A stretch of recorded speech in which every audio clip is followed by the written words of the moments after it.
මදාවර මිතුරු මිත්‍රයෝ ඔබ සැමට ප්‍රීතිමත් සවත් දවසක් ප්‍රාර්ථනා කරනවා. උන්වහන්සේ අපිට තවත් අවස්ථාවක් දීලා තිබෙනවා ශුද්ධ ලියවිලි ඉගෙන ගන්න. ඔබ දන්නවා සෑම සතියකම අපි මේ වචනය ඉතාමත් ගැඹුරින් අධ්‍යයනය කරනවා. විශේෂයෙන් සබත් පාඩම තුලින් දේව වචනේ කාර්තුවක් පුරාම ශුද්ධ ලියවිල්ලේ එක පොතක් ඉතාමත් ගැඹුරින් අපි අධ්‍යයනය කරනවා. ඔබ දන්නවා මේ කාර්තුව පුරාම අපි ඉගෙන ගන්න උත්පත්ති පොත, උත්පත්ති කතාව අපි ඉගෙන ගත්ත පටන් ගැනීම, ඊළඟට මනුෂ්‍ය පාපයට වැටීම, ඊළඟට අපි ඉගෙන ගත්ත ජල ගැල්ම, එතකොට ජල ගැන්මෙන් පසු නෝවාගේ පසුව ඒ බාබෙල් කොත යනාදී වශයෙන් අපි බොහෝ දේවල් ඉගෙනගෙන තිබෙනවා. දැන් අපි ඇවිල්ලා තියෙනවා 6 වෙනි පාඩමට. අපි මේ සතිය අපි ඉගෙන ගත්තේ ආබ්‍රහම් පිළිබඳව. දෙවියන් වහන්සේ ආබ්‍රහම්ව කැඳවුවා වූ ආකාරය. එතකොට ආබ්‍රහම්ගේ ජීවිතය තුළින් අපිට බොහෝ දේවල් තිබෙනවා ඉගෙන ගන්නට. අවසාන කාලේ ජීවත් වෙන දුවා දරුවන් හැටියට උන්වහන්සේගේ පැමිණීමට පොරොන්දු දේශයට යන්නට, උන්වහන්සේ ස්වර්ගීය පොරොන්දු දේශයට යන්න සූදානම් වෙන්නා වූ දුවා දරුවන් හැටියට අපිට බොහෝ දේවල් තිබෙනවා ආබ්‍රහම්ගේ ජීවිතය තුළින් දැන ඉගෙන ගන්නට. හොඳයි අපි මේ ශුද්ධ සත්‍යතාවය තේරුම් ගන්න පිණිස අපි උන්වහන්සේට බාර යමු. මොකද සියල්ල පැමිණෙන්නේ ඉහළින්. උන්වහන්සේ තමයි මගේ මුඛයේ වචනේ තබන්නේ. මට උන්වහන්සේ නොදුන්නොත් මාව ස්පර්ශ නොකරොත් ඔබ ඉදිරියේ කිසි දෙයක් මට කතා කරන්න හැකියාවක් නැහැ. ඒ නිසා උන්වහන්සේට බාර වෙමු, කැපෙමු. අපි ඉල්ලමු උන්වහන්සේට අපට උගන්වන්නටයි කියලා. උන්වහන්සේ සූදානම් අපිට මේ ශුද්ධ සත්‍යතාවය විශේෂයෙන් ආබ්‍රහම්ගේ ජීවිතය තුළින් අවසාන කාලේ ජීවත් වෙන්න ඔබටත් මටත් උන්වහන්සේ දෙන්ට යනවා පණිවිඩය දැනගෙන ගන්නට අපි උන්වහන්සේට අපේ ජීවිත බාර කරමු. හසත් බලවත් මහා පාලනය කරන්නා වූ සබදවසේ ස්වාමියෝ ආදර ගම් කරදේ පියරණි ඔබ වහන්සේගේ නාමයට ගෞරවයත් මහිමත් ප්‍රශංසාවත් අත්වේවා. ශුද්ධෝ පියරණි අපිට උදව් කරන්න මේ ශුද්ධ සත්‍යතාවයේ තේරුම් ගන්නට. ඔබ වහන්සේ මේ ශුද්ධ කතා වස්තුන් නැත්නම් මේ සිද්ධීන් එකක් නෑර කිසි දෙයක් හංගන්නේ නැතුව ඔබ වහන්සේ ලියා තිබෙන්නේ අවසාන කාලේ පොරොන්දු දේශය කරා ස්වර්ගීය කාලන් දේශය කරා යන්ට බලාපොරොත්තු වෙමින් ඉන්නා වූ පෙරම් පුරන්නා වූ ආසාවෙන් ජීවත් වෙන්නා වූ ඔබ වහන්සේගේ දුවා දරුවන්ට ආදර්ශයක් පිණිස ශුද්ධෝ පිරණි මේවා කථාන්දරයක් කොට පමණක් සීමා නොවි ඔබ වහන්සේ ඒ අපේ ආදි පීතෘන්ගේ ජීවිත තුළින් ඔබ වහන්සේ උගන්වන තිබෙන්නා වූ පියන්නේ ඒ මහත් වූ ශුද්ධ පාඩම් තේරුම් අරගෙන පියන්නේ ඒ තුළින් ඔබ වහන්සේගේ පැමිණීමටත් ඔබ වහන්සේ සූදානම් කර තිබෙන රාජ්‍යයට පොරොන්දු දේශයට පියන්නේ උරුමකම ලබන පිණිස අපේ ජීවිතය සූදානම් කරගන්නට මේ ශුද්ධ පාඩම අපේ ජීවිතේ ආශිර්වාදයක් වෙන්න සලස්වනවා. පළමුව මට ඉගෙනුව මනෝ දෙවනෝ පියන්නේ අනරමන්නා වූ අසන්නා වූ සියලු දෙනාට ඔබ වහන්සේ කතා කරන්න කියලා ඔබ වහන්සේගේ බලවත් වූ හසර අප සියලු දෙනා ජීවිත මේ මොහොතේදී බාර කරන්න කැප්ටන්නේ. අපි ගම ගලම්කාරී යේසුස් ක්‍රිස්තුස් වහන්සේගේ ශුද්ධ ප්‍රේමණීය වූ නාම සාමයේ ආමෙන්. හොඳයි අපි අද දවසේදී ආබ්‍රහම් ගැන ඉගෙන ගනිමු. විශේෂයෙන් අපි දකිනවා ආබ්‍රහම්ව කැඳවීම වෙතට අපේ අවධානය දැන් යොමු වෙනට ඕන. මොකද ඒකට හේතුව තමයි අපි පැහැදිලිව දකින දෙයක් තමයි ආබ්‍රහම් අතරම ඔහුගේ නම ආබ්‍රහම් නෙමෙයි අබ්‍රම්. අදින තමයි දේව වචනේ හඳුන්වන්නේ. ඔහු ඌර් කියන දේශයේ සිටියා වූ කෙනෙක්. ඔහු අපි දන්නවා දෙවියන් වහන්සේ කාලෙන් කාලෙට උන්වහන්සේගේ අපි කියනවා දේව පුත්‍රයන්, දෙවියන් වහන්සේගේ පුත්‍රයන්, දෙවියන් වහන්සේගේ පරම්පරාව තුල අපි දේව වචනය තුල ඒ පරම්පරාව දකිනවා. ඒ පරම්පරාවේ වැදගත් ස්ථානයක් තමයි, වැදගත් සම්දිස්ථානයක් තමයි අබ්‍රහම්ගේ ජීවිතය. අපි දකිනවා මුළු ලෝකය ජලගල්මෙන් පසුවත් පාපයෙන් දුෂ්‍ය වුණා වූ ආකාරය.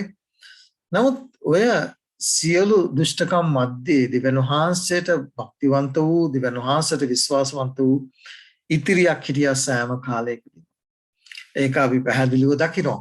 නෝවාගේ ජලගල්මෙත් කාලෙත් ඉතිරිය නෝවා සහෝගේ පවුල. නමුත් අපි පැහැදිලිව දකිනවා අපේ දෙවියන් වහන්සේ මේ අපේ අදීලිවන්තයන්ගේ ශ්‍රේෂ්ඨ අදීලිවන්තයන්ගේ ජීවිතය තුළ සිදු වුණා වූ යහපත් දේ සහ අයහපත් දේ කියන කාරණා සියල්ල උන්වහන්සේ කැඩපතක් මෙන් තබා තිබෙනවා. මේක ඉතා වැදගත් වෙනවා අද දවසේදී උන්වහන්සේගේ පැමිණීමට සූදානම් වෙන්නා වූ දෙවියන් උන්වහන්සේගේ දරුවන් හැටියට අපගේ ජීවිතේට මේ දේවල් ඉතාම වැදගත් වෙනවා. නොවගේ ජීවිතයත් අපි දකිනවා ඇදහිල්ලේ ඉහළම අවස්ථාව, ඒ වගේම ඇදහිල්ලෙන් වැටුණ අවස්ථාව අපි දකිනවා. ඒ ආකාරයෙන් ওই පරණ ගිස්මේ මේ වගේ අපේ ඇදහිලිවන්තයන්ගේ ජීවිත දකිනවා. දැන් අපි විශේෂයෙන් අපි ආබ්‍රහම්ම ගත්තොත් ඇදහිල්ලේ පියා ලෙස හඳුන්වන්නේ. සියල්ලන්ගේ ඒ කියන්නේ ඇදහිල්ලේ පියා ලෙස හඳුන්වන්නේ. මොකද ඔහුගේ විශේෂයෙන් තමාගේ ඒකජාතක පුත්‍රයාව පූජා කරන්න තරම් ඔහු තුල හේබ්‍ර පොත තමයි හරිය ලස්සනට ඒක විස්තර කරන්නේ. ඔහු ඇදහිුවායි කියලා කියනවා තමන්ගේ පුත්‍රයාව නැවත නැගිටලා දෙන්න පුළුවන් තරණ වහන්සේට. උන්වහන්සේට තමන්ගේ පුත්‍රයාව, මොකද ඒ පුත්‍රයා තුලින් තමයි වංශය, ඔහුගේ වංශය ගෙනෙන්න යන්නේ කියලා ඔහුට පොරොන්දු වුණේ. ඒ නිසා ඔහු ඇදහිුවායි කියලා කියනවා තමන්ගේ පුත්‍රයා තුලින් තමන්ගේ පුත්‍රයා උන්වහන්සේට මලුන්ගෙන් උත්තාන කරලා දෙන්න පුළුවන් කියන ඒ ඇදහිල්ල ඇතුව ඔහුගේ තමන්ගේ ඒකජාතක පුත්‍රයාව පූජා කරන්නට තරම් ඔහු විශ්වාසවන්ත වුණා. මේක අමතක කරන්න එපා. මේක දවසින් දෙකෙන් ඔබ තුල මේ වගේ ඇදහිල්ලක් ගොඩනගන්නට හැකියාවක් නැහැ. මේ ආබ්‍රහම්ගේ ගමන දෙස ඔබ අද දවසේදී අපි ඉගෙන ගන්න යනවා. මේ ගමන තුල ඔහුගේ ඒ විශිෂ්ට වූ ඇදහිල්ලෙන් වැටී යාම, එතකොට ඔහුගේ ඇදහිල්ලේ ඒ පරිපූර්ණ නොවීම කීප වතාවක් ඔහු ඇදහිල්ලෙන් වැටුණා අවස්ථාවන් අපි අපේ අවධානය යොමු කරන්න යනවා. දැන් ඔහු කොහේ ඉඳලාද මේ යන්නේ? විශේෂයෙන් කල්දිවරු, අපිට මතකයි බබිලෝනියවරුන්ට කියපු තවත් නමක් තමයි කල්දිවරු. එතකොට මේ දේශයෙන් තමයි ඔහු මේ දේශයේ ජීවත් වෙනා වූ අතරේ තමයි ඔහුට කැඳවීම ආවේ. දෙවියන් වහන්සේ උට කතා කළේ, උට පණිවිඩය දුන්නේ, ඔහුව කැඳෙව්වේ ඒ දේශයෙන්. මොකද උන්වහන්සේ අපි පැහැදිලිව දකිනවා උන්වහන්සේ සිත් සමාය විමසන්නේ, අපේ හිත විමසන්නේ. පිටස්තර පෙරුම දිහා නෙවෙයි උන්වහන්සේ බලන්නේ, අපේ සිත විමසන්නේ. ඒ නිසා අපි මේ පාපිෂ්ඨ ලෝකේ ජීවත් වෙනකොට උන්වහන්සේ අපේ සිත විමසනවා. අපි කොයි ආකාරද කියලා විමසනවා. අපි උන්වහන්සේට තිබෙනා වූ ආදරය, භක්තිය, ලෙන්ගතුකම කොයි ආකාරයෙන්ද කියලා උන්වහන්සේ විමසනවා. ඒ අයවලුන් උන්වහන්සේ සොයනවා. එවැනි ආශාවක්, ජීවිතයක් උන්වහන්සේ ඉදිරියේ හරිව තිබෙන දේ කරන්ට ආශා කරන ජීවිත උන්වහන්සේ සොයනවා. ඒ සොයලා උන්වහන්සේ හරි ස්ථානයට ගෙනෙනවා. දැන් රෝම පොතේ 4 වෙනි පරිච්ඡේදයේ 11 වෙනි පදේ ආබ්‍රහම්ව සියල්ලන්ගේ පියා, ඇදහිල්ලේ පියා ලෙස අපිට හඳුන්වනවා. නමුත් අපි පැහැදිලිව දකිනවා මේ ඇදහිල්ලේ පියා තුල විවිධාකාර වූ හැලහැප්පීම් සිදු වුණා වූ ආකාරය සියල්ල සංගවන්නේ නැතු උන්වහන්සේ තබා තිබෙනා වූ, නැත්නම් සදාහන් කර තිබෙනා වූ ආකාරය අපි ශුද්ධ ලියවිල තුලින් දකිනවා. දැන් ඔහුට කැඳවීම ලැබුණා අවස්ථාවේදී උන්වහන්සේගෙන් ඔහු ප්‍රශ්න ඇහුවේ නැහැ. මේක තමයි තිබෙන උතුම් ගුණාංගය ආබ්‍රහම්ගේ. ආබ්‍රහම් ඒ කල්දිවරු ඔහු ඊටමත් ධනවත්, ඔහුට බොහෝ දේවල් තිබුණා. දෙවියන් වහන්සේ ඔහුට කතා කරලා ඔහුට ඒ ආරාධනය කරා. ඔහු උන්නා ඒ දේශයෙන් පිටත් වෙලා ඔහුට පෙන්වන දේශයකට කිව්වේ නැහැ කොහෙටද ගෙනියන්නේ කියලා. නමුත් දෙවියන් වහන්සේ කිව්වා වූ දෙයට කීකරු වෙලා ප්‍රශ්න අහන්නේ නැතුව ඔහු පිටත් වුණා ඔහුගේ පවුලේ අයත් සමග. ඔහු කානාන් දේශයට එන්නව අතරේදී අපි දන්නවා පළමු හාරාන් වලට ගියා. ඊළඟට තමයි ඔහු කානාන් දේශයට පිටත් වුණේ. දැන් මේ ආවා වූ කවුද?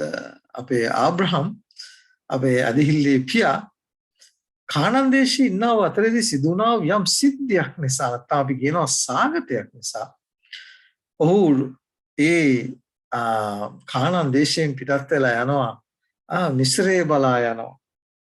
දැන් මේ ගමන ගිහිල්ලා අපි දන්නවා මේ මිස්රේදී ඔහුට සිදු වුණා වකරතැබ්බීම. ඊළඟට ඔහු නැවත හැරී එනවා කානාන් දේශේ. කානාන් දේශයට හැරී ඇවිල්ලා අපි දන්නවා ලොත් ඇති වුණා වූ සිද්ධියේදී ඔහු කොයි ආකාරයෙන්ද වැඩිහත් වුනේ. මෙන්න මේ සියලු කාරණාවලදී ඔහුගේ ඇදහිල්ලේ උස් පහත් බව, නැත්නම් ඔහුගේ ඇදහිල්ලේ ස්වභාවය පිළිබඳව තමයි අපි මේ සතිය තුළ ඉගෙන ගත්තේ. මේක ඉතාම වැදගත් වෙනවා ඔබගේත් මගේ ජීවිතේට. මොකද ඔබටත් මටත් මේ පාපිෂ්ඨ නැත්නම් ඌර්දේශය නැත්නම් පාපිෂ්ඨ දේශයෙන් උන්වහන්සේ ඔබවත් මාවත් කැඳවලා තිබෙනවා. මම ඒකයි කිව්වේ අපි මේ ගොඩාක් වෙලාවට මේ පරණ ගිවිසුමේ කතාන්දර ඒවා කතාන්දර වලට පමණක් සීමා කිරීම නිසා එහි තුල උන්වහන්සේ අන්තර්ගත කර තිබෙන අතුලත් කර තිබෙන ශුද්ධ වූ පණිවිඩය බොහෝ අවස්ථාවල අපි තේරුම් ගන්නේ නැහැ. මේක ඊටාම කනගාටුදායක කාරණයක්.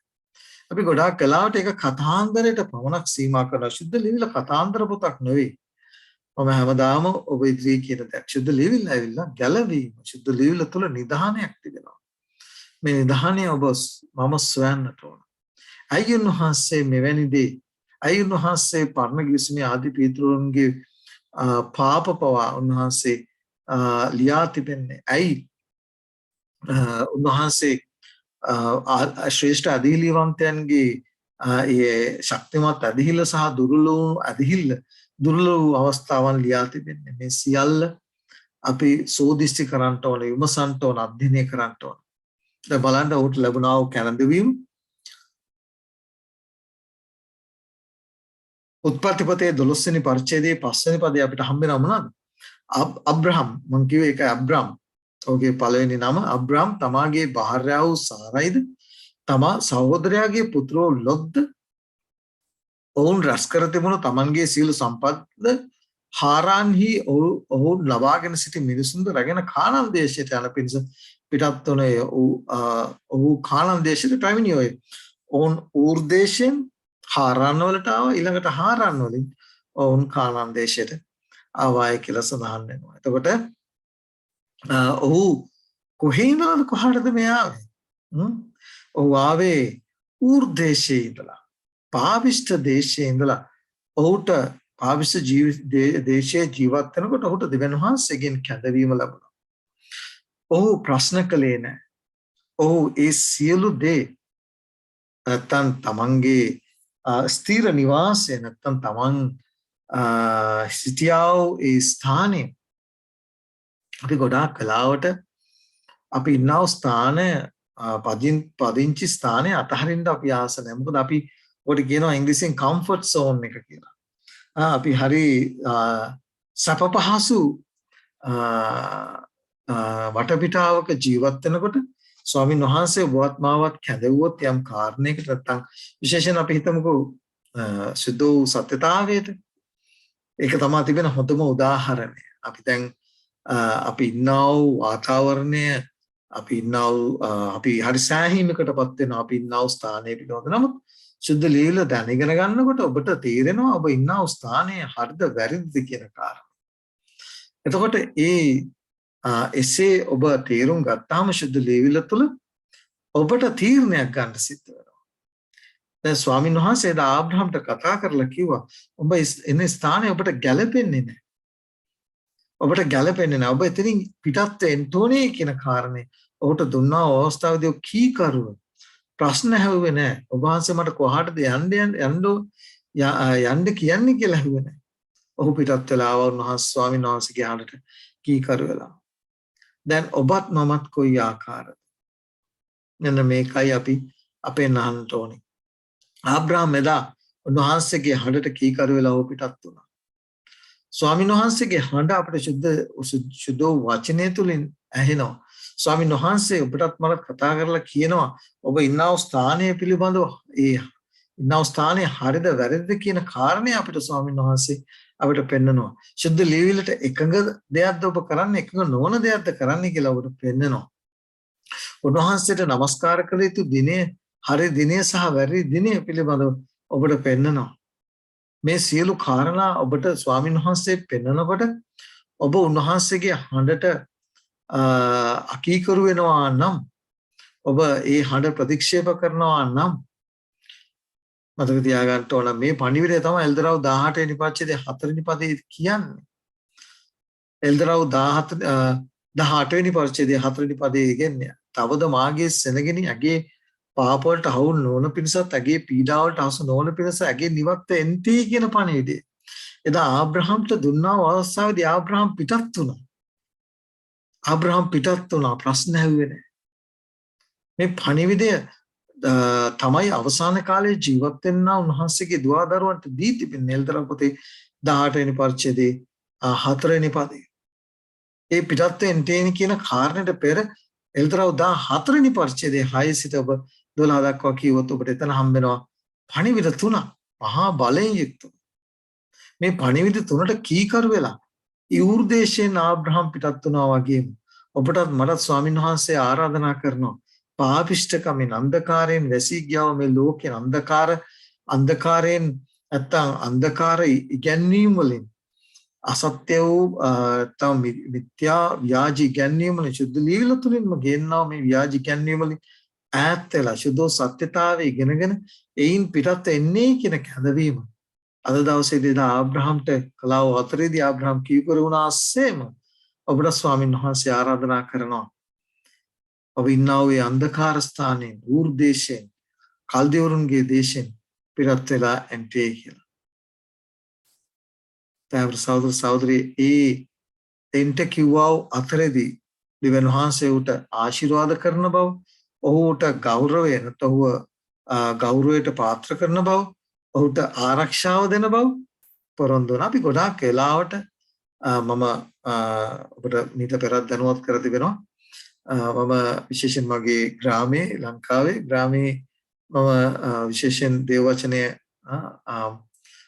උගන්වන්නව අතරේදී කාලයේදී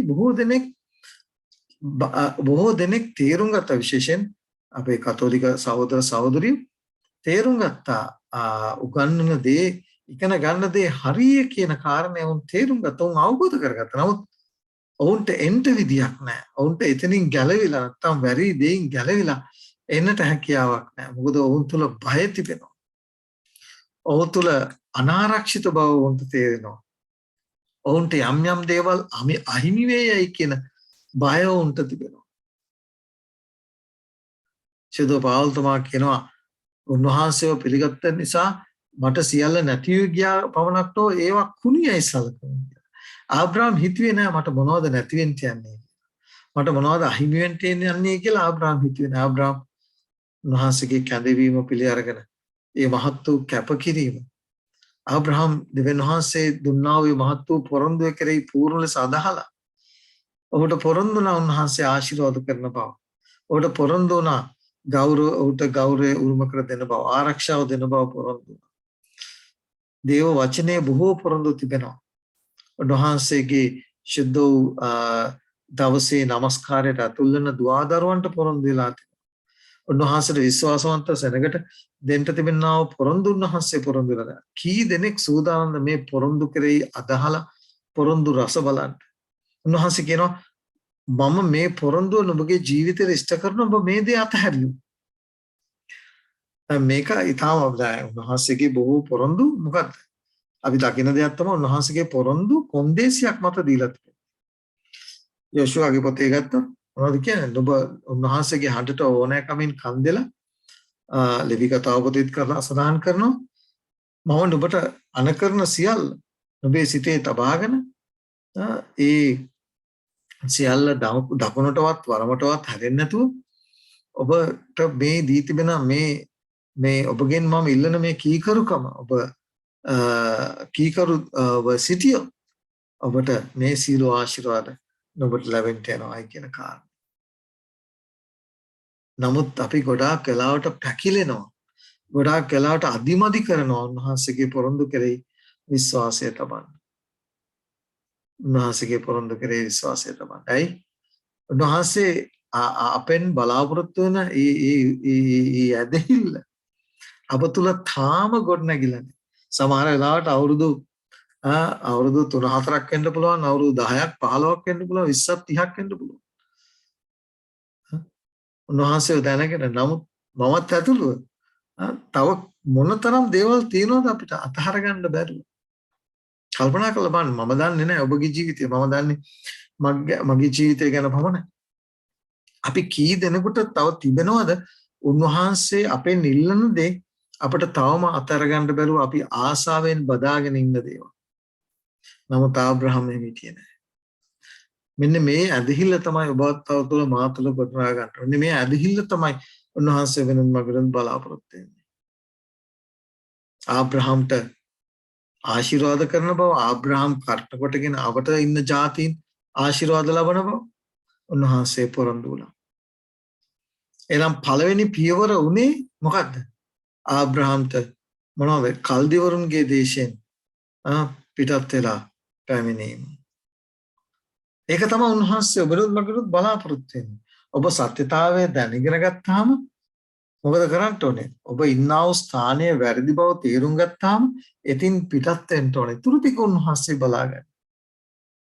හැබැයි ඔබට ඒ පියවර ගන්නෙ නැතුව ඊළඟ ඒ දෙවියන් වහන්සේගේ කොටස උන්වහන්සේ ඉෂ්ට කරන්න හැකියාවක් නැහැ. ඔබ අනිවාර්යයෙන් මේ පියවර ගන්නට ඕන. ඒ පියවර ගත්තොත් උන්වහන්සේ සූදානම් උන්වහන්සේ කොටස ඉෂ්ට කරන්නට. බබිලෝනියේ තිබුණා වූ අපි දන්නවා ඒ බොරු මූල ධර්ම නැත්තම් බොරු ඉගැන්වීම් පිළිබඳව අපිට පැහැදිලිව අපිට හම්බ වෙනවා. මේ බොරු ඉගැන්වීම් වලට එදා දානියෙල්ගේ මිත්‍රයන් තුදෙනා යටත් කරගන්න නැත්තම් හරව ගන්නට ඒ අයට බලපෑම් කරන්න බැරි වුණා. ඒ විතරක් නෙවෙයි අවසාන කාලයේදීත් අපිට හම්බ වෙනවා බබිලෝනිය ආත්මික බබිලෝනිය උගන්වන්නා වූ දේවල්ට හිස නොනම ඒවට කීක බබිලෝනියෙන් හඳුන්වා දී තිබෙනා වූ නමස්කාර මෙහි අපි දන්නවා ඒ විදා නමස්කාරය. බබිලෝනිය ආත්මික බබිලෝනිය විසින් නැත්නම් රෝම සභාව විසින් හඳුන්වා දී තිබෙන්නේ.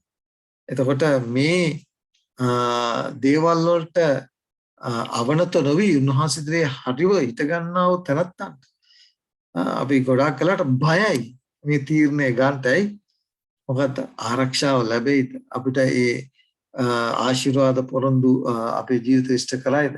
අනාරක්ෂිත බයක් දැනෙනවා. අද ගොඩාක් දෙනකොට මේ තීරණය ගන්නට බැරි වෙලා තිබෙන්නේ ඕන් තුළ ඇති වෙලා තිබෙනා වූ අනාරක්ෂිත බව. ස්වාමීන් වහන්සේ විශ්වාසවන්තයි. ඒ නිසා තමයි උන්වහන්සේ පරණ කිසිමේ මේ සියලු කතා වස්තුන් ලියා තිබෙන්නේ. ආබ්‍රහම්ට නිශ්චිත නැත්තම් ස්ථිරත්වයක් තිබුණා. ඔහු කොහෙද යන්නේ කියන කාරණාවත් උ දැනන් හිටියේ නැහැ. හරිම අවිනිශ්චිත තත්ත්වයක් උඩ තිබුණා.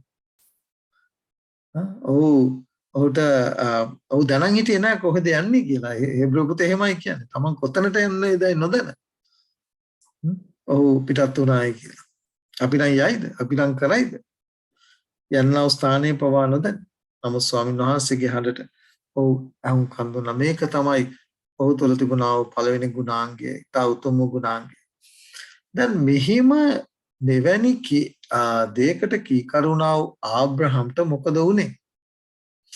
ඔහු මිස්රයට ඇවිල්ලා දැන් මිස්රේ සමවැන්න ඊශ්‍රායල් දේශයට ඇවිල්ලා ඊශ්‍රායල් දේශයේ ජීවත් වෙනකොට මොකද වුනේ? දෙවියන් වහන්සේ පොරොන්දු දේශයේ ආබ්‍රහම් ජීවත් වෙනකොට මොකද වුනේ? මෙන්න පොරොන්දු දේශයේ ජීවත් වෙනකොට පොරොන්දු දේශයට සාගතයක් එනවා. දේශයේ සාගතයක් වේ. දේශයේ සාගතය මහත් බැවින් අබ්‍රහම් මිස්රයේ පොරොත්තුව සිටීම පිණිසෙහි ගියේය. අපිටත් උන්වහන්සේගේ පොරොන්දු වුණ නිසා උන්වහන්සේ පොරොන්දු වී තිබෙන නිසා අපිට අපේ අවශ්‍යතාවයන් සපයන්නට අපව හාමතේ තියන්ට උන්වහන්සේ දෙවචනේ කියන උන්වහන්සේ ධර්මිෂ්ඨ හාමත් වෙන්න ඉඩ දෙන්නේ නැහැ කියලා. එතකොට උන්වහන්සේ පිළිගන්න අවශ්‍ය නිසා නැත්නම් උන්වහන්සේව අදහන නිසා ඒ අනාරක්ෂිත බව Taman ගණන් ගන්නේ නැතුව එතනින් ඈත් වෙලා ඒ ආබ්‍රහම් ඒ උර්දේශයෙන් ඈත් වෙලා ආවා වගේ අපිත් පාපිෂ්ඨ දේශයෙන් නැත්නම් පාපිෂ්ඨ ලෝකේ ඈත් වෙලා උන්වහන්සේව පිළි අරගෙන උන්වහන්සේගේ දරුවන් හැටියට ජීවත් වෙනකොට මෙන්න එනවා සාගත. මෙන්න එනවා අපේ ජීවිතයට අභියෝග. අපේ ජීවිතවලට ප්‍රශ්න කරදර ආර්ථික අපහසුතා එන්නව අතරේදී අපි මොකද කරන්නේ? ආබ්‍රහම් මොකද කරේ? මෙච්චර දෙවියන් වහන්සේගෙන් කිසිම ප්‍රශ්නයක්වත් අසන්නේ නැතිව කියූ පමණින් පිටත් වුණා වූ ආබ්‍රහම් දේශ නැත්නම් කානාන් දේශේ ඉන්නව අතරේදී ඔහුට මොකද සිද්ධ වුනේ? සාගතයක් වී. මම ඒකයි කිව්වේ අපි උන්වහන්සේ පිළි අරගෙන ජීවත් වෙනකොට අපේ ජීවිතවලට මහා කුණාටු මහා සාගත පීඩා එන අවස්ථාවේදී අපි කොහෙද දුහන්නේ? ආබ්‍රහම් කොහෙටද දිව්වේ? මිස්රයට ගියා. ඊජිප්තුවට ගියා. මොකද වුනේ ඊජිප්තයේදී? පාරාව ඉදිරියේ ඔහුගේ දෙවියන් වහන්සේ ඔහු කැඳවුවේ ඇදහිල්ලෙන් ජීවත් වෙන පිණිස. ඌරු දේශය අතහැරලා ඔහු කානාන් දේශයට කැඳවුවේ මොනවන පිණිසද? ඇදහිල්ලෙන් ජීවත් වෙන පිණිස. දෙවියන් වහන්සේ කෙරේ පූර්ණ ඇදහිල්ලෙන් යුක්ත ඔහු එතනින් පිටත වෙලා මුළු දේශයටම මුළු ජාතීන්ට ආශිර්වාදයක් වන්න පිණිස ඔහුව කැඳවුවේ. මෙහෙම කැඳවුවා ඔහු ටික කාලයක් කානාන් දේශේ ඉන්නකොට කානාන් දේශයට ආවොත් සාගතයක් නිසා ඔහු හොයාගෙන යනවා ඇදහිල්ලෙන් තොර ජීවිතයට. කොහෙටද යන්නේ? මිස්රයට යනවා. මිස්රයට ගිහිල්ලා මොනවද? ඔහු ඒ පාරාවෝගේ බිරිඳ ගැන අහනකොට ඔහු එතනදී භාගයක් ඇත්ත භාගයක් බොරු. ඔහුට කියන්න සිද්ධ වුණා. තමා කෙරෙහි විශ්වාසය තබන්න ඔහු පෙළඹුණා. ඒ කරුණ කොටගෙන මිස්රයේ පාරාව රජතුමා පවා පීඩාවන්ට ගොදුරු වෙන්න පටන් ගත්තා. ඔහු පීඩාවට ගොදුරු වුණ අවස්ථාව අපි දකිනවා. මේ කාරණය තුලින් අපිට ස්වාමීන් වහන්සේ යම් දෙයක් උගන්වනවා. අපි සමහර අවස්ථාවල අපේ ඇදහිල්ල හරි නැත්තම් ඊටම උසස් තත්ත්වයෙන් තිබෙන අවස්ථා තිබෙනවා. ඒ වගේම අපේ ඇදහිල්ල ඊටම පහත් තත්ත්වයට වැටෙන අවස්ථා තිබෙනවා. මේක තමයි ක්‍රිස්තියානි ජීවිතයේ ස්වභාවය. නමුත් ආබ්‍රහම් එක දෙයක් කළා. ස්වාමීන් වහන්සේගේ මුහුණ ඔහු අපි දන්නවා නිරතුරුවම සොයමින් සිටියා. ඔහු ඇදහිල්ලෙන් බලන්න දෙවියන් වහන්සේ ඔහුව කැඳ වූ දේශයේ ජීවත් කිරීම දෙවියන් වහන්සේට අයිතිකාරයි. දෙවියන් වහන්සේ මොකද ඔහු උන්වහන්සේ කෙරේ පූර්ණ ඇදහිල්ලෙන් යුක්තව ඔහු ඒ ඌරු දේශයෙන් පිටත් වෙලා අපිත් උන්වහන්සේ කෙරේ පූර්ණ ඇදහිල්ලෙන් යුක්තව තමයි මොකද්ද? ලෝකේ නැත්තලා මේ කානාන් දේශයට යන්නව ගමනේදී උන්වහන්සේ පිළිඅරගෙන ඇවිල්ලා තිබෙන නිසා උන්වහන්සේ විශ්වාසව ධර්මිෂ්ඨව ඉන්නවා. එවැනි එඩිතර තීරණ ගත්තා වූ උන්වහන්සේගේ දුවා දරුවන්ගේ අවශ්‍යතාවයන් සපයන්න ඔවුන් ආරක්ෂා කරන්න උන්වහන්සේ විශ්වාසව ධර්මිෂ්ඨව ඉන්නවා. හැබැයි උන්වහන්සේ එක දෙයක් කරනවා. සාගත තුලින් ගිනිමය පීඩා තුලින් ඔබවත් මාවත් යවනවා. ඒක කල යුතුයි. මොකද ඒකට හේතුව එල්තරපොතේ කතා කරන්නේ ජය ගන්නාට තමයි. ජීවන වෘක්ෂයෙන් කන්ට දෙන්නේ. ජය ගන්නාට තමයි උන්වහන්සේ සමග සිංහාසනයේ වැඩගෙන දෙන්නේ. සුදු වස්ත්‍රයකින් පළඳු ලබන්නේ. ඒ නිසා මතක තියාගන්න. අපිට මේ සාගතය නැත්තම් මේ පීඩා තුලින් ගමන් කළ යුතුයි. උන්වහන්සේට අවශ්‍ය වෙන්නේ ස්වර්ගයට නැවත පව් කරන මේ අය වලුන් නෙමෙයි. ජයග්‍රාහී ජීවිත මේ පාපිෂ්ඨ පොළවේ ජයග්‍රාහී ජීවිතයක් උන්වහන්සේ කරේ පූර්ණ ලෙස උන්වහන්සේගේ පොරොන්දු කරේ පූර්ණ ලෙස ඇදහිල්ලෙන් යුක්තව ජීවත් වෙනා වූ දරුවන් කොටසක් තමයි උන්වහන්සේට ස්වර්ගයට අවශ්‍ය වෙන්නේ. ඒක අපි මතක තියාගන්නට ඕන. ආබ්‍රහම්ව පරීක්ෂණය කරව අවස්ථාවේදී ආබ්‍රහම් අසමත් වුණා. ඒ පරීක්ෂණයෙන් ඔහු අසමත් වුණා. ඔහු සාගතය ආවව අතරේදී ඔහු කොහෙද ගියේ? මිස්රයට හොයාගෙන ගියා. නමුත් අපි පැහැදිලිව දකිනවා දෙවියන් වහන්සේ ආබ්‍රහම්ව අතහැරියේ නැහැ. ඔහුට ඒ පීඩා මැදින් යන්න සලස්සලා ඔහු මුහුණ දුන්නා වූ කරදර ඔහු මුහුණ දුන්නා වූ ඒ මහත් වූ පීඩාවලට මුහුණ දෙන්න සිද්ධ වුණාට පස්සේ ඔහු නැවත ස්වාමින් වහන්සේව සිහි කරලා කොහාට දෙන්නේ? ආයෙනවා මිස්ර දේශයට ආව අවස්ථාව. ස්වාමින් වහන්සේ අතහැරියද? ආබ්‍රහම්ගේ ඇදහිල්ල දුරු වුණා කියලා ස්වාමින් වහන්සේ අතහැරියද? නැහැ. ස්වාමින් වහන්සේ ඔහු අල්ලගෙනම සිටියා. මේක තමයි අපි අගය කළ යුත්තේ. ස්වාමීන් වහන්සේ ඔබවත් මවත් අතහරින්නේ නැහැ. හිතේ ආදරය, හිතේ දේව භය, ඒ වගේම ස්වාමීන් වහන්සේ ඉදිරියේ හරිව තිබෙන දේ කරන්නට කෙනෙකු තුළ තිබෙනා වූ ජීවිතය ඒක අපි ඒ විදිහටම තියනවා නම් ස්වාමීන් අපි ඇදහිල්ලෙන් දුර්වල වුණත් ඇදහිල්ලෙන් වැටුණත් මොකද කරන්නේ? ස්වාමීන් වහන්සේ නැවත ඔබ උසලනවා. ඔබ අතාරින්නේ නැහැ. හොඳම උදාහරණය තමයි මගේ ජීවිතයේ ඇදහිල්ලෙන් ඊටමත් උච්චත අවස්ථා තිබුණ අවස්ථා තිබෙනවා. ඇදහිල්ලෙන් දුර්වල වුණ අවස්ථාව තිබෙනවා. ඒ සියල්ලදී ස්වාමීන් වහන්සේ අතහැරියේ නැහැ මොනම හේතුවකට. මොකද උන්වහන්සේ බලන්නේ ඔබගෙත් මගේ සිත. උන්වහන්සේට තිබෙන ආදරය, උන්වහන්සේ ඉදිරියේ සම්පූර්ණත්වයට පත් වෙන්න තිබෙන ආශාව තමයි. උන්වහන්සේ බලන්නේ එවැනි අයවලුන් ඇදහිල්ලෙන් දුර්වල වුණාය කියලා, ඇදහිල්ලෙන් වැටුණාය කියලා උන්වහන්සේ අතහරින්නේ නැහැ. තවත් හොඳ උදාහරණයක් තමයි දාවිත්‍රයි. ඒ නිසා ඔබගේ සිත මගේ සිත කොයි ආකාරද කියලා ස්වාමීන් වහන්සේ විමසනවා. මිස්රයට ගියා අවස්ථාවේදී මිස්රයේදී අයට ඔහුට ওই පවුලටම මුහුණ දෙන්න තිබුණා සිදුණා සිද්ධීන් අපි දන්නවා. පාරාව රයිතුමාට මුහුණ දෙන්න සිද්ධ වුණා, දේශයට මුහුණ දෙන්න සිද්ධ වුණා. ආබ්‍රහම්ට විතරක් නෙවෙයි. නමුත් ඔව් අපි දකිනවා උත්පත්ති 13 වෙනි පරිච්ඡේදයකට ඔව් කොහෙද දෙන්නේ? නැවත කානාන් දේශයට හරියන අවස්ථාව අපි දකිනවා.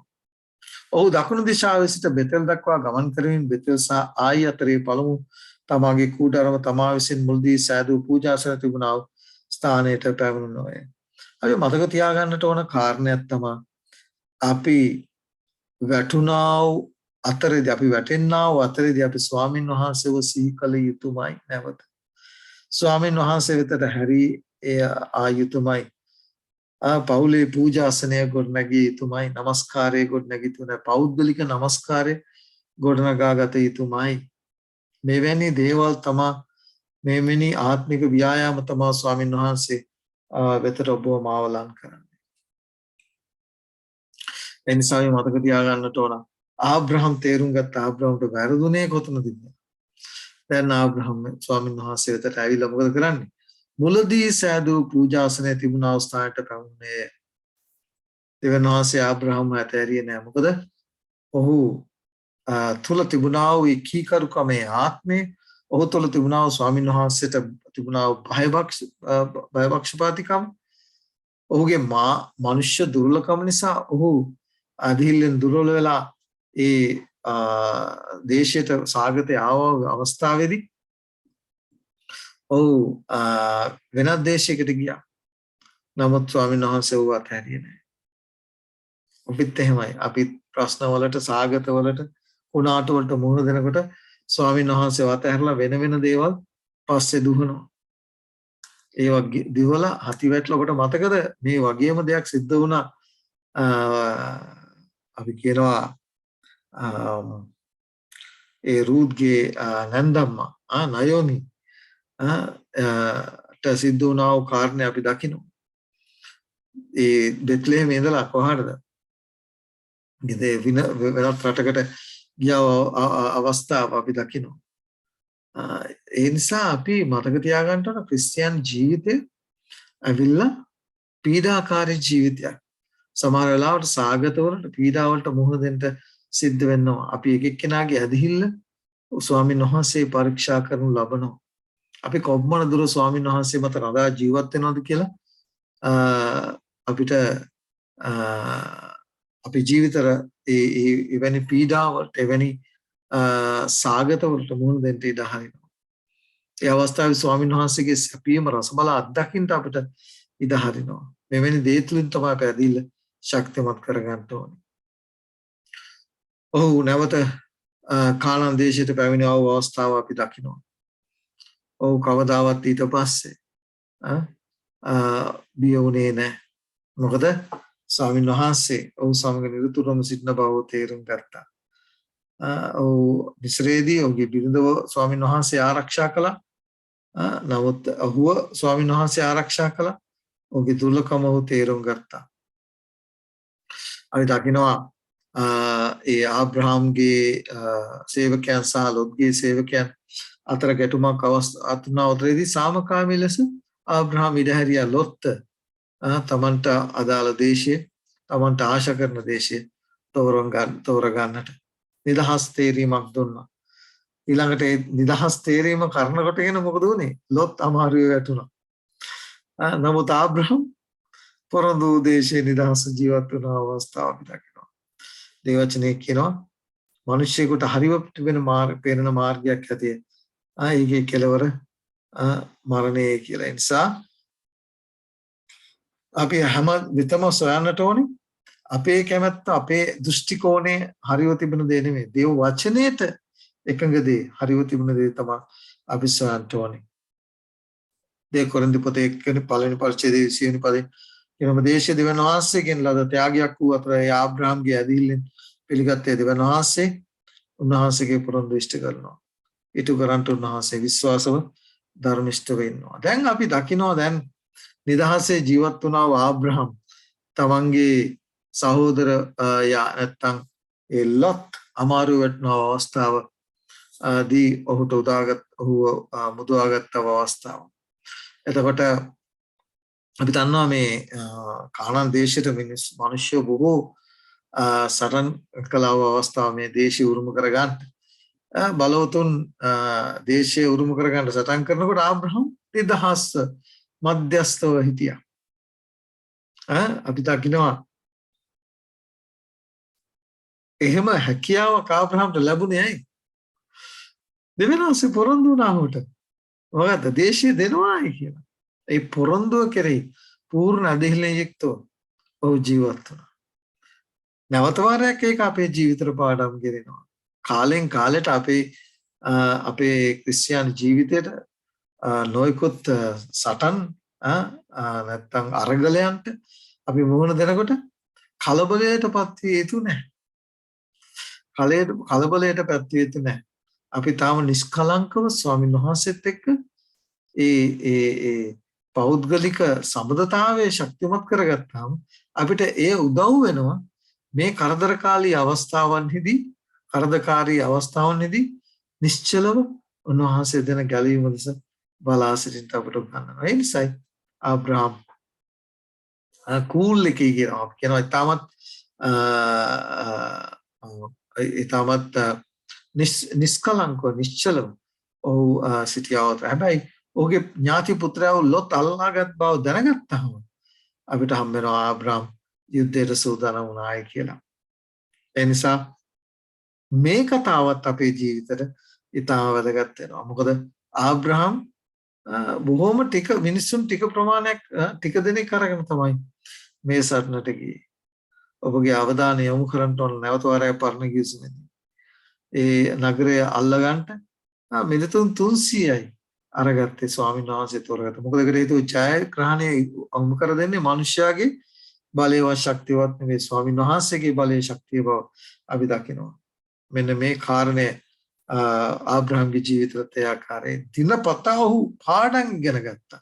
ඔහුගේ වැටීම තුළින් ඔහුගේ දුර්ලභකම තුළින් ඔහු වැටී ගියා ස්ථානය පිළිබඳව අවබෝධ කරගෙන ඔහුගේ වැරද්ද නිවැරදි කරගන්න ඔහු උත්සාහ දරවව අවස්ථාව. දැන් අපි දකිනවා මේ සියලු ආශිර්වාද උරුම කරගන්නකට ඔක්කො දෙයක් අමතක කළේ නැහැ. ඒ තමයි ස්වාමීන් වහන්සේට ස්තුති කිරීම.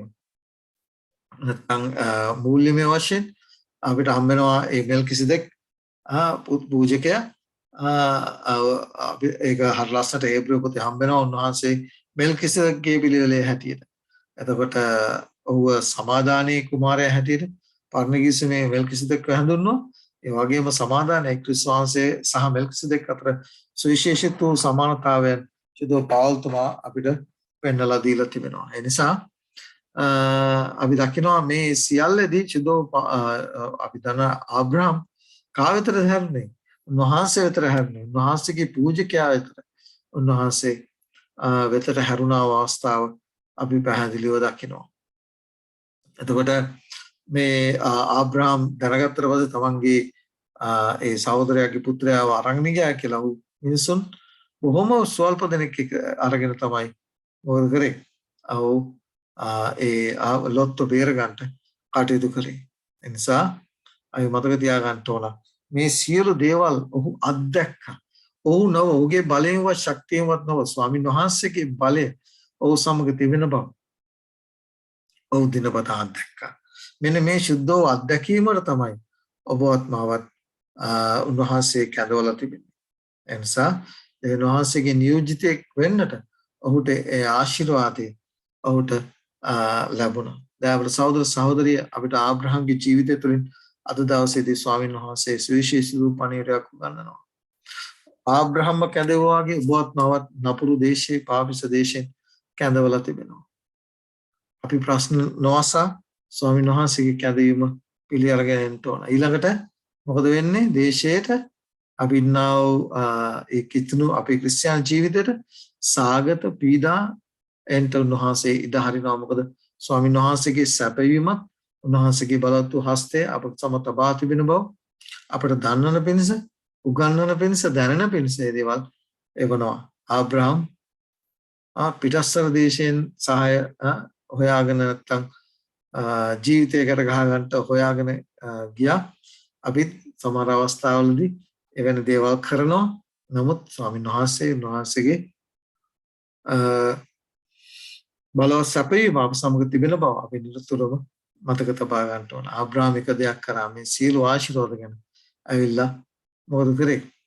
ඒ පූජාවක් ප්‍රශංසාව ඔප්පු කළා.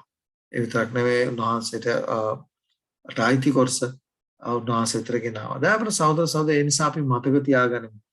ආබ්‍රහම්ගේ ජීවිතයේ මේ වැටීම් හැල හැප්පීම් අපි මුහුණ දෙනකොට ආබ්‍රහම්ට ස්වාමීන් වහන්සේ කළ දේම ඒ කළ වූ ආශිර්වාදයම දුන්නා වූ ඒ රැකවරණේ උන්වහන්සේ අප වෙනුවෙන් දෙන්න පොරොන්දු වෙලා තියෙන නිසා ආබ්‍රහම් වගේ උන්වහන්සේට විශ්වාසවන්තව ජීවත් වෙන්න සීල හැලැපීම් වලදී ඒ දේවල් වලින් පාඩම් ඉගෙනගෙන උන්වහන්සේ වෙතර පියවරෙන් පියවර ලං වෙලා උන්වහන්සේ බලාපොරොත්තු වෙන දිල තුල ගොඩනගා ගන්න ස්වාමීන් වහන්සේ ප්‍රාර්ථනා ආශිර්වාද කරනසේක්වා. ආමෙන්.